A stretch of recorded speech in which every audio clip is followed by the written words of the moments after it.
Okay, so get this. Today, we're going behind the scenes of, well, how do I describe it? A podcast in the making. Yeah, a podcast. But here's the twist. It's being developed with AI. Like, seriously. Yeah, it's pretty wild. We're talking about a conversation where someone's basically asking ChatGPT to, like, be their co-host. And not just any co-host, like, guide them through the whole process, Help them make this podcast from scratch. I mean, that's a pretty big ask, a whole podcast. Right, yeah. Right, it's pretty mind-blowing, actually. And what's really interesting is they're not even trying to hide it. What do you mean? Well, this creator, they actually want to tell their listeners, like, straight up, that they're using ChatGPT. Really? Huh. That's interesting. It's definitely a bold choice, I guess. Yeah. Because it brings up a lot of questions. Yeah, for sure. Like, how do we feel about AI being involved in creative stuff, Right. Are we okay with AI influencing the things we listen to, the stories we hear? It's a big conversation, and one we're going to be having more and more, I think, as AI gets, more advanced. Totally. But for now, let's get back to this podcast. What's it all about? Well, it seems like this creator is really diving in head first. Oh, yeah, they are. They jump right in and ask ChatGPT for help with the first episode. They even have a title. And get this, it's Beginning the Journey of History, an introduction to the topics of the podcast. Ambitious, right? I like it, a journey of history. I mean, the title itself kind of suggests we're going to be exploring, historical themes. Yeah, definitely. And probably looking at how they connect to, the world today. Exactly. Like, how does the past shape our present, that kind of thing. Sounds intriguing. Super intriguing. And the outline that ChatGPT comes up with, well, it's classic three-part structure. Yeah. Intro, body, conclusion, the basics. Oh, that makes sense. Especially for first episode, you want to keep things, kind of straightforward, hook the audience, introduce the main ideas, and leave them wanting more. Exactly. But there's this really cool twist. Oh, what's that? ChatGPT actually suggests including an audience participation segment. Whoa, really? That's actually, that's pretty smart.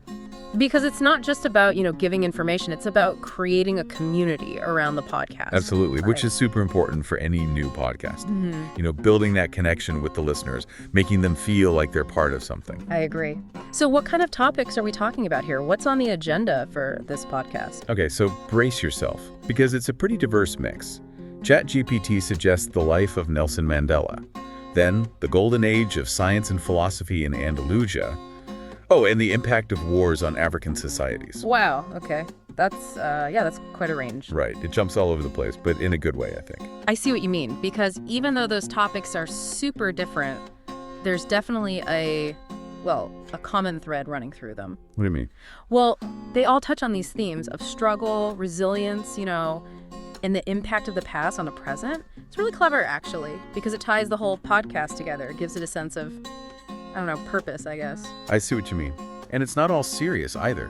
ChatGPT actually tells the creator to keep things friendly and engaging. Oh, that's good advice. Especially for a history podcast, it could easily get, too dry or academic. Totally. And there's this part where ChatGPT emphasizes the importance, like directly asking listeners to subscribe and share the podcast. Oh, yeah, that's so important. I mean, it might seem small, but that direct invitation can make a huge difference. It's all about building that connection, making people feel invested. Exactly. So what we have here is, it's the birth of a podcast shaped by AI, exploring some pretty big questions about history and, about humanity. It's pretty amazing to witness, actually. Right. It makes you think. Like, what kind of podcast could you create with AI? What stories would you tell? What format would you come up with? The possibilities are endless. I know. We're really just scratching the surface of what AI can do with podcasting. And the technology is changing so fast. Who knows what kind of amazing audio experiences we'll be listening to in the future. Yeah, it's pretty exciting. Who knows? Maybe someday you'll be listening to a podcast created by, you and your AI co-host. That would be something. Until next time. See ya! Ever heard of a kingdom that was so messed up from the inside that it basically destroyed itself? Sounds pretty dramatic. It is. And that's exactly what we're diving into today. The story of Roderick, the last Visigothic king of Al-Andalus. Al-Andalus. Now that rings a bell. Remind me. Basically, it's what we know today as Spain and Portugal. Ah, right. We're taking a deep dive into his reign. specifically right before the Islamic conquest of the Iberian Peninsula. That was back in the 8th century, right? You got it.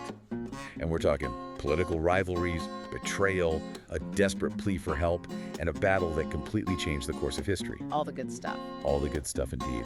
So Roderick's story, it really shows how fragile power can be, especially when a kingdom is totally divided. It's not just about who has the bigger army. You need a society that actually, sticks together. Totally. And that's where things get interesting. Picture this.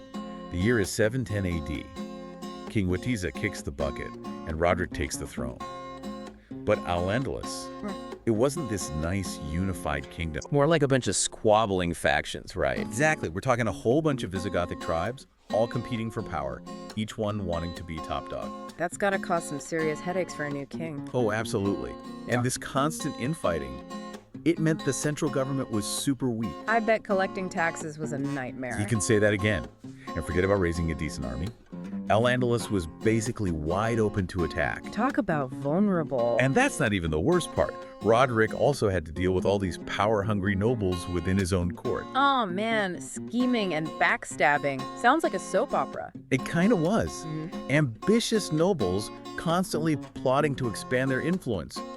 You could practically cut the tension with a knife. It's like a recipe for disaster. Exactly. Yeah. And as if things couldn't get worse, there's this new force on the rise, the Islamic Empire. Oh yeah, they were really expanding their territory back then. Right. So as Roderick's dealing with all this drama at home, Muslim forces led by Musa ibn Nusayr and Tariq ibn Ziyad were making serious moves in North Africa. A real double whammy. Totally. And this is where things get really juicy. We got to talk about Julian, the governor of Ceuta. What did he do? Well, he did something pretty unexpected. He actually reached out to the Muslims for help against Roderick. No way. Why would he do that? Well, the sources suggest that Julian had a score to settle. Seems like there was some serious bad blood between him and Roderick, maybe even a betrayal. So he's basically using the Muslims to get revenge. Cold. It's a pretty wild story, right? Yeah. So now Roderick's got this potential alliance between one of his own governors and a major foreign power to worry about. He can't catch a break. Not at all. And then, bam, 711 AD, Tariq ibn Ziyad sets foot in Al-Andalus with his army. This is it, huh? The big invasion. Yep. And this is the thing. Tariq wasn't just walking into any old kingdom. He was walking into a kingdom that was already tearing itself apart. So it wasn't really a fair fight. Not at all. You've probably heard of the Battle of Guadalete, right? Vaguely. Refresh my memory. Well, this is the battle that sealed the deal. Roderick's army got absolutely crushed by the Muslim forces. They didn't stand a chance, did they? Nope. And after the battle, Roderick disappears from history. Poof. Gone. So that's it for the Visigoths in Al-Andalus. Pretty much. This battle marks the beginning of the Islamic conquest. Wow. And to think it all started with those internal squabbles. It's a classic case of a kingdom collapsing from within, making it ripe for the taking. A real cautionary tale. Absolutely. And you know what's really interesting? Tariq was a brilliant strategist. Meaning? He knew exactly how to exploit the situation in Al-Andalus. He understood that their divisions were their biggest weakness. So he didn't just win with brute force, he used their own problems against them. Exactly. And it makes you wonder, what if Roderick had managed to unite his kingdom? Could things have been different?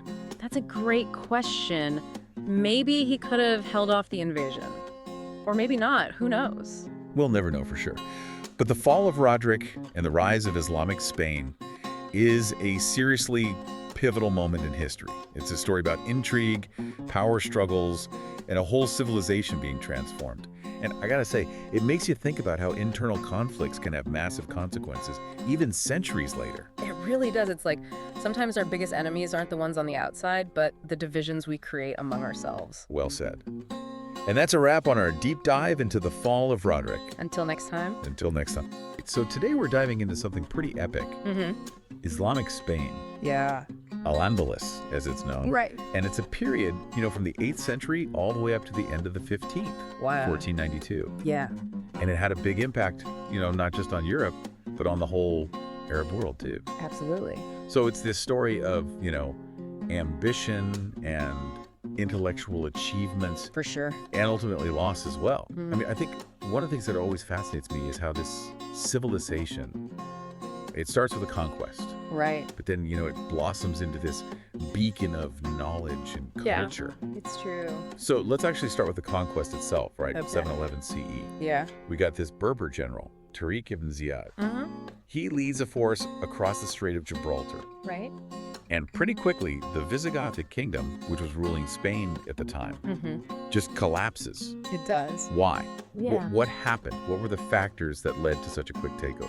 Well, I think it's important to remember that the Visigoths, at that point, they were already kind of struggling. Oh, They had a lot of internal conflict. they were weak. Exactly, they were vulnerable. Yeah. And the Umayyad Caliphate, which was this, rapidly expanding power based in Damascus. Oh, wow. So this is like... They saw an opportunity, basically. I see. And they had this skilled general in Tariq ibn Ziyad Yeah. who was able to capitalize on that weakness. Wow. So it's almost like internal weakness and external ambition. Like Yeah, absolutely. kind of colliding at just the right A time. perfect storm, almost. Right. But, okay, so you conquer a place. Right. That's one thing. Mm. But then to actually create a flourishing civilization out of that, Yeah. that's a whole other challenge. It's a whole other thing. So what were the key things that made that happen? I think that's where things get really interesting, with Al-Andalus. Huh? Because the Umayyads, they weren't these, oppressive rulers, They were surprisingly tolerant. Interesting. They allowed Christians and Jews to practice their religions. Wow. So you had this unique environment of, Yeah. religious and intellectual exchange. Wow. So different faiths, different ideas. Exactly, all coming together. Wow, mixing. Yeah, and Cordoba especially became this center, this magnet for scholars from Yeah. all over the world. And this is what? Centuries before the European Renaissance? Exactly. It's amazing to think about. That is mind-boggling. So what were some of the specific things that came out of this? What are the aha moments? Oh, there's so many. Yeah. Well, I mean, the Great Mosque of Cordoba. Okay. You have to picture this. Yeah. It's massive. Okay. With these intricate arches. Stunning. Just this incredible example of Islamic art and architecture. So they were good builders. Oh, they were masters. So it wasn't just buildings, right? No, not at all. There was. They made huge advances in all these fields, astronomy, medicine, philosophy. Wow, so it really had an impact. It did, and it lasted. Okay, give me an example. I could think about Averroes, Okay. this philosopher and physician who lived in Cordoba in the 12th century. Okay. Now, he wrote these commentaries on Aristotle, and they were translated into Latin, Yeah. and they actually helped to reintroduce classical Greek thought Wow. to Europe. Oh, way. Yeah, it's this amazing example of how knowledge, it transcends borders. It crosses over. Yeah, it goes beyond religious divides. That's powerful. But this period of brilliance, I mean, it couldn't last forever, right? No, unfortunately not. So what started to cause the decline? Well, that's a big question, Yeah. and it's important. Was it just pressure from outside, or were there things happening within Al-Andalus as well? It's a bit of both, actually. Oh, So you see, the Caliphate of Cordoba, it eventually fractured into these smaller kingdoms called taifas. typhus. And it's imagine you have a beautiful mosaic and it shatters into pieces. Okay. Each piece might still be beautiful on its own, Right. but the overall structure, it's weakened. It's not as strong. Exactly, and that's what happened. So these internal divisions, that paved the way for The Christian kingdoms in the north. to kind of gain a foothold. Exactly. They saw their chance. Yeah. They had this religious mission Right. to reclaim the Iberian Peninsula. Right, the Reconquista. Yeah, the Reconquista. And that started to gain momentum. It did, and there were key battles like Las Navas de Tolosa in 1212 I've heard of that. that really marked turning points. Okay. And they started pushing the Islamic kingdoms further and further south. It's a reminder that Oh. even the most brilliant civilizations, Yeah, they can be brought down by internal conflict. it's true. So this brings us to Granada, right? Right. The last Muslim kingdom in Spain. The final chapter. What led to its downfall? Well, Granada, under the Nasrid dynasty, it was this amazing place full of art and culture, like you think about the Alhambra Palace. Just incredible. Yeah.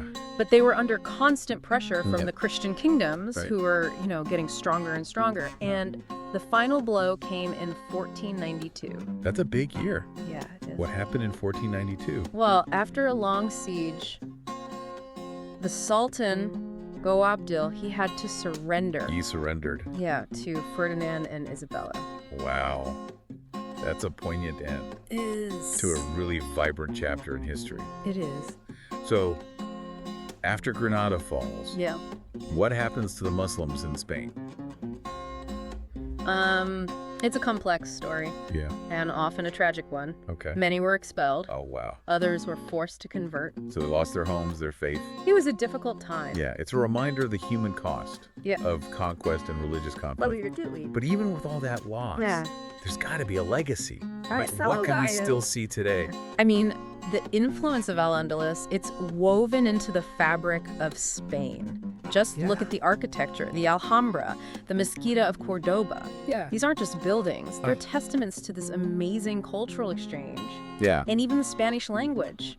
It has traces of Arabic influence. Wow. So even though the civilization itself is gone, Yeah, it still speaks to us it does. through art, through language, through ideas. Exactly. Wow, that's a fascinating story. It is. So, what's the one thing our listeners should take away from this? I think Al-Andalus reminds us that civilizations, they rise and they fall. Yeah. But what they contribute can echo through the ages. It can last. Yeah, it's a story of innovation, of cultural exchange, and the power of ideas. The power of ideas. Wow, it really makes you think. It does. What would Spain be like today? Yeah. What would Europe be like Right? without the influence of Al-Andalus? What if it had stayed united? Fascinating question. Well, thanks for joining us for this deep dive. My pleasure. And we hope you'll keep exploring the history of Al-Andalus on your own. Definitely worth it. See you next time. See you later, Dag Day.